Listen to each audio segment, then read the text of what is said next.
রাজ্যে ফের শুরু হচ্ছে 100 দিনের কাজ। 1 আগস্ট থেকে এই প্রকল্প চালু করার নির্দেশ দিয়েছে হাইকোর্টের ডিভিশন বেঞ্চ। আরো বিস্তারিত জানবো, অর্ণব রয়েছে আমার সঙ্গে। অর্ণব, অর্থাৎ 3 বছর পর রাজ্যে ফের শুরু হচ্ছে 100 দিনের কাজ। কোন আবহে এই কাজ 100 দিনের কাজ শুরু হতে চলেছে?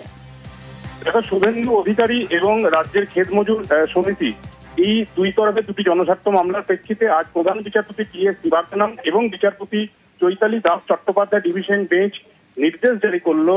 গত 3 বছর রাজ্যে 100 দিনের কাজের প্রকল্প বন্ধ ছিল। 100 দিনের কাজ হচ্ছিল না। প্রায় 6,000-এর উপর কোটি টাকা রাজ্য পাওনা কেন্দ্রের কাছে, এমনটাও রাজ্য বারবার দাবি করছিল। সেই প্রকল্প অবশেষে কলকাতা হাইকোর্ট আজ নির্দেশ জারি করলো।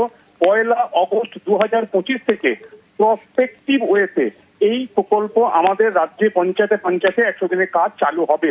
তবে এক্ষেত্রে একটা বড় সড় শর্ত জুড়ে দিয়েছে কলকাতা হাইকোর্ট। দেশের বিভিন্ন রাজ্যে যেভাবে 100 দিনের কাজ হয় সেই ভাবে দিনের সেই শর্তে এ রাজ্যে কাজ হবে না। কারণ এ রাজ্যের 100 দিনের কাজের প্রকল্পের সঙ্গে অনিয়ম, দুর্নীতি শব্দগুলি জুড়ে গিয়ে একটা জটিল পরিস্থিতি তৈরি হয়েছে। যে জটিল পরিস্থিতির জন্য 3 বছর বন্ধ ছিল।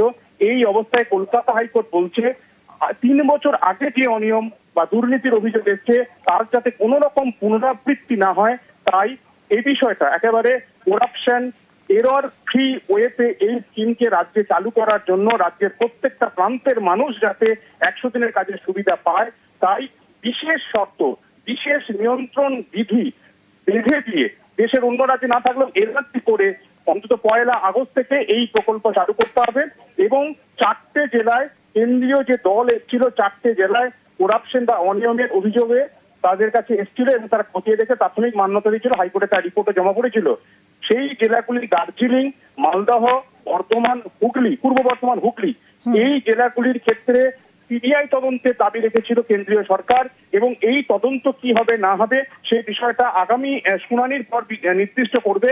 কিন্তু প্রকল্প যেভাবে বন্ধ রয়েছে, মানুষ এতে ক্ষতিগ্রস্ত হচ্ছে, বিশেষ করে ক্ষেত মজুর সম্প্রদায়, একেবারে পিছিয়ে পড়া মানুষ যাদের হাতের কাজ এই 100 দিনের টাকাতে তাদের সংসার চলে, সেই মানুষগুলোর কথা ভেবে 3 বছর পর কড়া শর্ত চাপিয়ে কেন্দ্রকে এই প্রকল্প চালু করতে বললো। একই সঙ্গে প্রায় 2,39,00,000 টাকা উদ্ধার করা হয়েছিল, যা করাপশন বা অনিয়মের টাকা হিসেবে খরচ হয়েছিল, অর্থাৎ বেনামি অ্যাকাউন্টে 100 দিনের কাজের এই টাকা চলে গিয়েছিল।